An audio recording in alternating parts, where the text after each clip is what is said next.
আসসালামু আলাইকুম সুপ্রিয় শিক্ষার্থীবৃন্দ, আজকে আমরা ষষ্ঠ শ্রেণীর টেক্সট বই বোর্ড বইয়ের ইংলিশ সেকেন্ড পেপারের প্রেজেন্ট পারফেক্ট টেন্স নিয়ে আলোচনা করব। তো দেখি লাইন বাই লাইন পড়ি। রিড দ্য ফলোয়িং কনভারসেশন, নিচের কনভারসেশনটি পড়ো, কথোপকথনটি অ্যান্ড নোটিস এবং লক্ষ্য করো দ্য টাইম, সময়কে লক্ষ্য করতে বলছে। রেফারেন্স অফ অ্যাকশন, অ্যাকশন ভার্বের যে টাইমটা দেওয়া আছে এটা একটু লক্ষ্য করতে বলছে। And verb structure in the sentences, এবং এই বাক্যে ভার্বের স্ট্রাকচারগুলো দেখতে পেয়েছি। তাহলে যে আমাদের কনভারসেশনটা পড়ার পরে এখানে আমরা যে অ্যাকশন ভার্বগুলো আছে এগুলো একটু দেখবো কি কোন ভার্ব বলছে। Teacher, have you done your homework, তুমি কি তোমার হোমওয়ার্ক করেছো? হ্যাভ ইউ ডান, এখানে আমাদের ভার্ব হচ্ছে ডান। ডানের প্রেজেন্ট হচ্ছে ডু, ডু, ডিড, ডান, তিনটা। এটা হলো পাস্ট পার্টিসিপল ফর্ম। আর হচ্ছে সাবজেক্ট হচ্ছে ইউ, ইউ হচ্ছে সাবজেক্ট, এবং সাহায্যকারী ভার্ব হচ্ছে হ্যাভ। তাহলে সাবজেক্ট হ্যাভ V3। তাহলে হ্যাভ ইউ ডান, তুমি কি করেছো ইওর হোমওয়ার্ক, তোমার হোমওয়ার্কটি। তুমি কি তোমার হোমওয়ার্ক করেছো, প্রশ্ন করেছে যে তুমি কি তোমার হোমওয়ার্ক করেছো। তো গতকাল স্যার হোমওয়ার্ক দিয়েছিল, তো জিজ্ঞাসা করছে তুমি কি তোমার হোমওয়ার্ক করেছো। তো স্টুডেন্ট বলছে ইয়েস স্যার, আই হ্যাভ ডান। এইখানে আমাদের ভার্ব হচ্ছে ডান, ডানের হচ্ছে প্রেজেন্ট ফর্ম ডু এর পাস্ট পার্টিসিপল ডান, আর সাহায্যকারী হচ্ছে হ্যাভ, আর আই হচ্ছে কি সাবজেক্ট। তাহলে subject have has, subject have has V3, subject have has V3 হচ্ছে present perfect tense, I have ডান, আমি করেছি। তাহলে প্রথমে বললো যে তুমি কি তোমার হোমওয়ার্ক করেছো, তখন সে বললো হ্যাঁ আমি আমার হোমওয়ার্ক করেছি। এখন টিচার বলছে how many paragraphs have you written, how many paragraphs have you written. তো এখানে এই যে রিটেন এর পাস্ট পার্টিসিপল ফর্ম আছে রাইট, রোট, রিটেন। তো আমাদের এই যে টেন্স জানার আগে আমরা অবশ্যই পাস্ট মানে ভার্বের ফর্ম সম্পর্কে জানবো, যে রাইট, রোট, রিটেন। তুমি কি জেনেছ রিটেন। তাহলে এখানে সাবজেক্ট হচ্ছে ইউ, আর সর্বশেষ হচ্ছে আমাদের সাহায্যকারী ভার্ব যেটা হ্যাভ। প্রশ্ন করার জন্য সাহায্যকারী ভার্ব সাবজেক্টের আগে নিতে হয়, প্রশ্ন করার জন্য সাহায্যকারী ভার্ব সাবজেক্টের আগে নিতে হয়। তাহলে হ্যাভ ইউ রিটেন, তুমি কি লিখেছো। তখন স্টুডেন্ট বললো আই হ্যাভ রিটেন। এইখানেও এই সেম, রিটেনটা হচ্ছে ভার্বের পাস্ট পার্টিসিপল ফর্ম আছে, এবং আই হচ্ছে সাবজেক্ট আর হ্যাভ হচ্ছে সাহায্যকারী ভার্ব। তাহলে আমরা দেখলাম যে subject have has V3, subject have has V3 present perfect structure, I have done, I have written লিখেছে 3 প্যারাগ্রাফস। স্যার জিজ্ঞেস করলো how many paragraphs have you written, কতগুলো প্যারাগ্রাফ তুমি লিখেছো। তখন স্টুডেন্ট বললো আই হ্যাভ রিটেন 3 প্যারাগ্রাফস, আমি 3টা প্যারাগ্রাফ লিখেছি।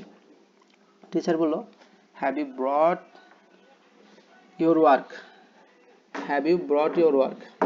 আচ্ছা, ব্রিং মানে আনা, ব্রিং মানে আনা, ব্রিং, ব্রট, ব্রট দুটো ফর্মই একই, পাস্ট এবং পাস্ট পার্টিসিপল একই।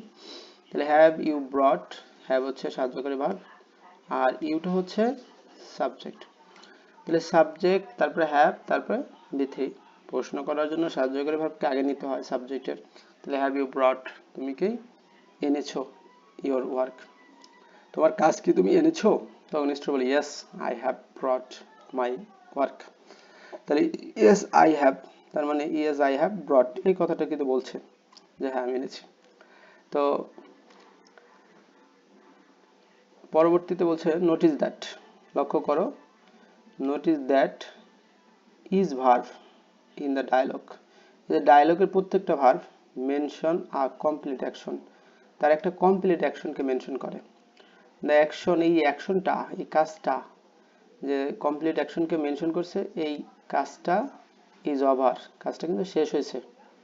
But there is still some effect of the action now, এই যে কাজের কিছু ইফেক্ট রয়ে গেছে, কাজটা শেষ হয়েছে কিন্তু কাজের এখনো কিছু ইফেক্ট বা প্রভাব রয়ে গেছে।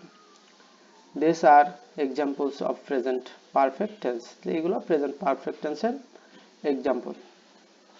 Verb from, the verb have has, তাহলে have has is used, have has ব্যবহার করা হয়েছে অ্যাজ অ্যান অক্সিলারি ভার্ব, একটা অক্সিলারি ভার্ব হিসেবে হ্যাভ হ্যাজ ব্যবহার করেছে আফটার দ্য সাবজেক্ট, সাবজেক্টের পরে।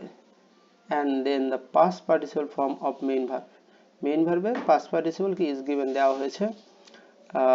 দ্য ফর্ম ইজ, তাহলে আমরা বলতে পারি যে have has past participle form of verb, have has এবং পাস্ট পার্টিসিপল অফ ভার্ব হচ্ছে পাস্ট পারফেক্ট প্রেজেন্ট পারফেক্ট টেন্সের structure. These sentences are example of the present perfect tense. Now read, এখন read the following negative and interrogative sentences, নিচের যে interrogative এবং negative sentence এগুলো পড়তে বলছে। in the present perfect talk and look at the structure, এবং present perfect টেন্সের structure এবং এর প্রেজেন্ট পারফেক্ট এবং এর স্ট্রাকচার পড়তে বলতেছে। I have not done my homework, I have not done my homework, এই যে done এর প্রেজেন্ট ফর্ম হচ্ছে do, আর সাহায্যকারী হচ্ছে have, আর I হচ্ছে সাবজেক্ট। তাহলে সাবজেক্ট আমরা যেটা দেখলাম হচ্ছে সাবজেক্ট আছে, তারপর হচ্ছে হ্যাভ আছে এবং পাস্ট পার্টিসিপল আছে। তো বাক্যটা নেগেটিভ করার জন্য নট যোগ করা হয়েছে। তাহলে I have not done my homework, আমি আমার হোমওয়ার্ক করি নাই। তাহলে এই যে I have not done my homework, আমি আমার হোমওয়ার্ক করিনি, present perfect tense. He has not come to class, সে ক্লাসে আসে নাই, কাম হচ্ছে আসা, তাহলে he has not come to class, সে ক্লাসে আসে নাই। তো এটাও প্রেজেন্ট পারফেক্টের সাবজেক্ট হলো হি, হি থাকার কারণে হ্যাজ আসছে, হি ছিল এই জন্য সাবজেক্ট যাতে হি, এখন সাহায্যকারী ভার্বও হি আসবে। তো he has never told a lie, সে কখনো মিথ্যা বলে নাই। টেল, টেল হচ্ছে প্রেজেন্ট, আর টেলের পাস্ট পার্টিসিপল হচ্ছে টোল্ড, আর হ্যাভ হ্যাজের পরে সবসময় বি3 বসে। স্ট্রাকচার অনুযায়ী হ্যাভ হ্যাজ বি3, আর নেভার কখনো, এটা হি has never tell A lie, সে কখনো মিথ্যা বলে না। Have you eaten lunch, have you eaten lunch, eaten মানে খাওয়া, হ্যাভ ইউ ইটেন, হ্যাভ হচ্ছে সাহায্যকারী, আর ইউ হচ্ছে মূল ভার্ব, সাবজেক্ট, ইউ হচ্ছে সাবজেক্ট, আর হ্যাভ হচ্ছে সাহায্যকারী, আর ইটেন হচ্ছে পাস্ট পার্টিসিপল, এইট ইটেন। তো প্রেজেন্ট পারফেক্ট টেন্স স্ট্রাকচার, তো ওয়্যার হ্যাজ হি গন, সে কোথায় গেছে, তো এইটাও কি হয়েছে, হোয়ার হ্যাজ হি গন, তাহলে সাবজেক্ট হচ্ছে হি, আর ভার্ব হচ্ছে গন, আর সাহায্যকারী ভার্ব হচ্ছে হ্যাজ। তাহলে সাবজেক্ট থার্ড পারসন হলে হ্যাজ হয়। তো হ্যাজ হি গন, কোথায় সে গিয়েছে প্রশ্ন করছে, এই জন্য আগে নিয়ে হয়েছে। In the negative sentences, negative সেন্টেন্সে দ্য সেন্টেন্স নট বা নেভার এগুলো যোগ করেছে কাম, আসছে কোথায়, আফটার দ্য অক্সিলারি ভার্ব। তাহলে এই যে নট অথবা নেভার, এটা হচ্ছে অক্সিলারি ভার্বের পরেই। অ্যান্ড ইন্টারোগেটিভের কিসের, auxiliary verb comes before the subject.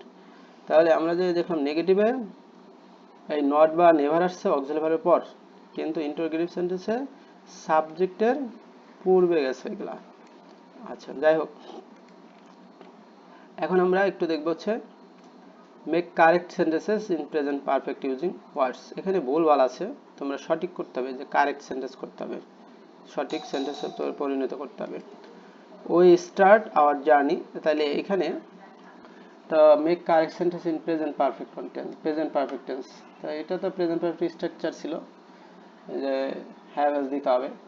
তো আমরা we have started our journey, তাহলে উই হ্যাভ, এখানে হ্যাভ আনতে হবে এবং স্টার্টেড পাস্ট পার্টিসিপল দিতে হবে। তো আমি যেগুলো বলছি যে খেয়াল করতে হবে, এবং পরবর্তী এগুলা তোমাদের লিখতে হবে। তাহলে we have started our journey, আমরা আমাদের জার্নি শুরু করেছি। Reba has washed her cloth, Reba তার জামা ধুয়েছে, তাহলে হ্যাজ, রেবা হ্যাজ, আর ওয়াশের পাস্ট পার্টিসিপল হচ্ছে ইডি যোগ করলে ওয়াশড। দে বয় ইজ, আচ্ছা তাহলে দে হ্যাভ বট, বাইয়ের পাস্ট পার্টিসিপল হচ্ছে বট, দে এর ক্ষেত্রে হ্যাভ হবে, they have bought new cars, তারা নতুন গাড়ি কিনছে। তাহলে শির ক্ষেত্রে হ্যাজ হবে, শি হ্যাজ লার্নড, এই যে লার্নড একটা টি দিতে হবে, শি হ্যাজ লার্নড, সে শিখেছে the lesson, he has not come back from school, সে স্কুল থেকে আসে নাই, তাহলে he has not come back, তো কামের পাস্ট পার্টিসিপল কামি। You have taken a bath, তুমি একটা প্রশ্ন যেহেতু করছে, have you taken a bath, প্রশ্ন করছে তাহলে প্রশ্নের মতো করে দিব, হ্যাভটাকে আগে দেবো। হ্যাভ ইউ টেকেন, টেকের পাস্ট পার্টিসিপল হচ্ছে টেকের past participle taken, have you taken your bath, তুমি কি তোমার গোসল করেছো কিনা। এখানে আমরা 5টা সেন্টেন্স বলছে চাইছে তোমাদের কাছে। তো এই ছিল প্রেজেন্ট পারফেক্ট টেন্সের স্ট্রাকচার। ধন্যবাদ সবাইকে এতক্ষণ সাথে থাকার জন্য।